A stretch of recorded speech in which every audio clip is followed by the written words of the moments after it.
दोस्तों नमस्कार। अनुराग यादव जौनपुर केस। दोस्तों अनुराग यादव जौनपुर केस की आज होने वाली है सुनवाई। आज है 28 अप्रैल और सूत्रों के हवाले से पता चला है कि जो उनकी फाइल है, अनुराग यादव की फाइल पहले नंबर पर लगी है और सुनवाई होना सुनिश्चित है। लेकिन दोस्तों साथ साथ एक बात मैं बता दूं जो शायद आपने थंबनेल पर देखा होगा और न्यूज चैनलों पर देखा होगा कि लालता केस हार गया और अनुराग के पिताजी के हक में गया मुकदमा और तहसीलदार ने खारिज कर दी लालता की फाइल। दोस्तों यह मैटर क्या है कि लालता ने जो 18 मुकदमे करके रखे थे अनुराग जी के पिता के ऊपर, यह बातें शायद आप लोगों को पता थी या नहीं। मैं थोड़ा मोबाइल नीचे रख देता हूं क्योंकि दोस्तों स्टैंड नहीं है, आप एडजस्ट करिएगा। तो जो लालता ने मुकदमे किए थे, 18 मुकदमे किए थे अनुराग के पिता के ऊपर। उन 18 मुकदमों में से जो जिस समय अनुराग के साथ दुर्घटना हुई थी, अनुराग का गला काटा गया था, उस समय की मैं बात कर रहा हूँ। तहसीलदार साहब या बड़े उच्च अधिकारी जितने भी लोग थे, सब लोगों ने अनुराग के पिताजी से वादा किया था कि हम अनुराग को इंसाफ दिलाएंगे और आपको जो है इस लड़ाई में आपकी जीत होगी। हम हर स्तर से आपकी मदद करेंगे और आपका सहयोग करेंगे।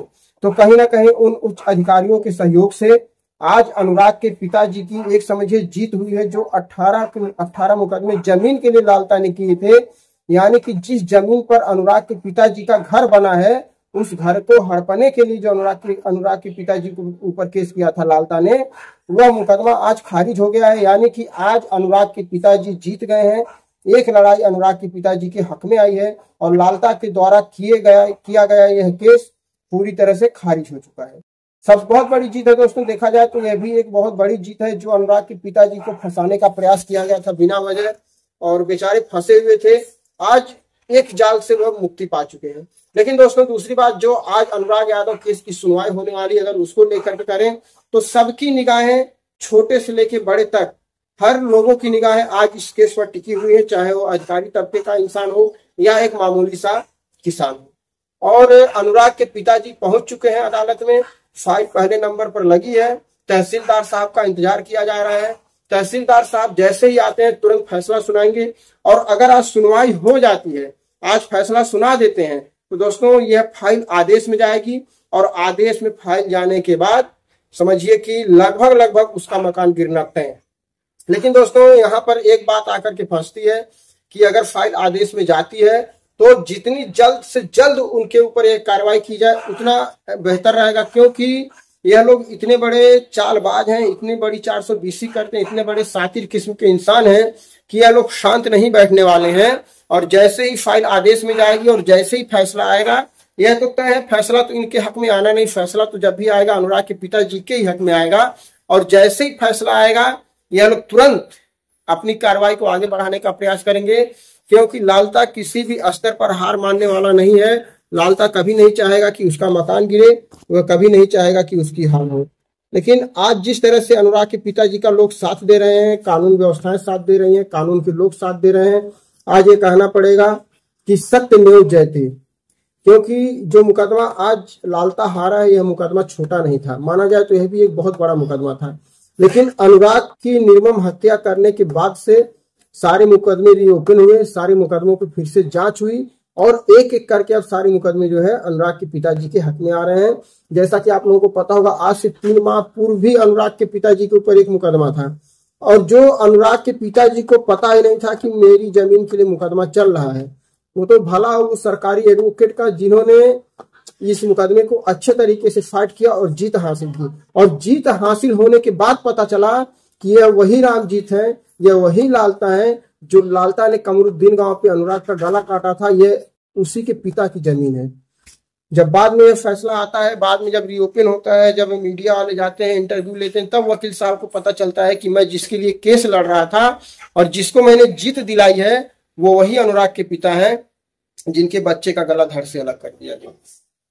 तो दोस्तों जितनी बेसब्री से इंतजार आप लोगों को है, उतनी ही बेसब्री से इंतजार हम लोगों को भी है कि आज फैसला आ जाए और आ भी जाना चाहिए। क्योंकि इस बार की जो तारीख है, बहुत लंबी तारीख पड़ी है। कि आप लोगों को पता होगा जो पिछली बार सुनवाई हुई थी वो 16 अप्रैल को सुनवाई हुई थी और आज 28 अप्रैल है, तो करीब 15 दिन के बाद दोबारा से तारीख पड़ी है और आज उम्मीद भी है। तो दोस्तों आप लोग बताइए कि आप लोगों को क्या लगता है कि आज का फैसला अनुराग के हक में आएगा कि नहीं आएगा, या फिर कोई अगली तारीख पड़ेगी या फिर कुछ और। रही बात दोस्तों प्रधान जी की, अभी फिलहाल आज की न्यू अपडेट में प्रधान जी की तरफ से अभी तक कोई बयान नहीं आया है। प्रधान जी अभी कैमरे के सामने नहीं आए हैं। प्रधान जी को सुनने के लिए लोग व्याकुल रहते हैं, प्रधान जी को जानने के लिए लोग व्याकुल रहते हैं कि प्रधान जी हैं कहाँ पर और प्रधान जी इस केस से रिलेटेड क्या कहने वाले हैं। तो अभी मौका आएगा, प्रधान जी भी आएंगे, उनकी बातें भी आएंगी, लेकिन हम लोग इंतजार करेंगे। और आज फैसला आता है तो अच्छी बात है, नहीं भी आता है, फैसला आता है तो दोस्तों अच्छी बात है, लेकिन अगर फैसला नहीं भी आता है, अगली तारीख पड़ती है, तो भी हम लोग हार मानने वाले नहीं हैं। इस लड़ाई को जब तक इसके मुकाम तक नहीं पहुंचा दिया जाएगा, तब तक कोई भी हाथ पे हाथ रख करके नहीं बैठेगा। देख कहना है दोस्तों, सत्य परेशान हो सकता है तो पराजित नहीं हो सकता है। तो देखना है कि ये लोग सत्य को कितना परेशान करते हैं, लेकिन पराजित तो नहीं कर पाएंगे। और असत्य की आयु बहुत लंबी नहीं होती है। इंसान जब एक झूठ बोलता है ना, और जब उसका एक झूठ पकड़ा जाता है, तो अपने एक झूठ को छुपाने के लिए वह 1000 झूठ बोलता है। और 1000 झूठ बोलते बोलते उसके पापों का घड़ा इतना भर जाता है कि उसको पता भी नहीं चलता कि जब उसको सजा मिलती है तो उसको पता भी नहीं चलता कि मैंने कौन सा गुनाह किया था और किस गुनाह की सजा मुझे मिल गई। और यही होने वाला है लालता के साथ। अब एक एक करके लालता मुकदमे हार रहा है। जब से ये लोग जेल में गए हैं तब से इन्होंने कोई मुकदमा जीता नहीं है। और दो मुकदमों में अनुराग के पिताजी की जो है जीत हुई है। लेकिन कितने भी मुकदमे जीत जाए, हम लोगों की निगाहें जिस मुकदमे पर हैं, हम लोग उसमें जीत देखना चाहते हैं।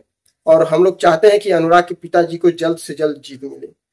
तो आज हम यही चाहेंगे, आप लोग भी, जितने भी लोग अनुराग से जुड़े हुए हैं, जितने लोग भी चाहते हैं, सब लोगों से हम यही चाहेंगे कि आप लोग कोशिश करिए, प्रे करिए कि आज बहस हो जाए, आज कोई तारीख ना पड़े, आज कोई प्रस्ताव ना आए, आज तहसीलदार साहब सुनवाई कर दें। सुनवाई रुकने का कारण हो सकता है, लेकिन अभी ज्यादा खुशी हम लोग नहीं मनाएंगे, क्योंकि दोस्तों खुशियां कभी कभी हम लोग मना लेते हैं और अचानक में कुछ ऐसी न्यूज आ जाती है जिससे हम लोगों का मनोबल टूट जाता है और बहुत बुरा लगता है। इसलिए पूरी खुशी नहीं मनाएंगे, पूरी खुशी मनाएंगे प्रस्ताव आने के बाद, फाइल को आदेश जाने के बाद। और 100% खुशी उस दिन मनाएंगे जिस दिन उसके घर पर बुलडोजर चलेगा। और ना जाने वो दिन कब आएगा दोस्तों। 6 महीने लगभग बीत गए हम लोगों को इंतजार करते करते। लेकिन कहते हैं कि भगवान के घर देर है अंधेर नहीं, सत्यमेव जयते। अब देखते हैं भगवान के घर कब तक उजाला होता है। हम लोग भी हारने वाले नहीं हैं और हम लोगों का हौसला भी नहीं टूटने वाला है। और हम ही लोग ऐसे हैं कि जो प्रधान जी और अनुराग के पिताजी, अनुराग के परिवार को हम लोग जीवित किए हैं और हमें लोगों की वजह से आज उनको हौसला मिलता है। दोस्तों अगर आज ये मीडिया नहीं होता, आज ये मीडिया अनुराग की खबरों को पल पल आपको दिखाता नहीं, तो शायद आप भी आज तक अनुराग को भूल चुके होते, जो एक बहुत ही कड़वा सच है। अगर आज भी आप अनुराग को याद करते हैं, अनुराग के बारे में सोचते हैं, तो जिसका सबसे बड़ा माध्यम ये मीडिया है। और इस मीडिया को उच्च स्तर तक पहुंचाने में सबसे बड़ा योगदान आपका है। तो चलिए दोस्तों, इंतजार करते हैं तो घड़ी कब आएगी, जैसा होगा चैनल के माध्यम से आप लोगों को पता चलेगा। तब तक के लिए बाय बाय, जय हिंद, जय भारत।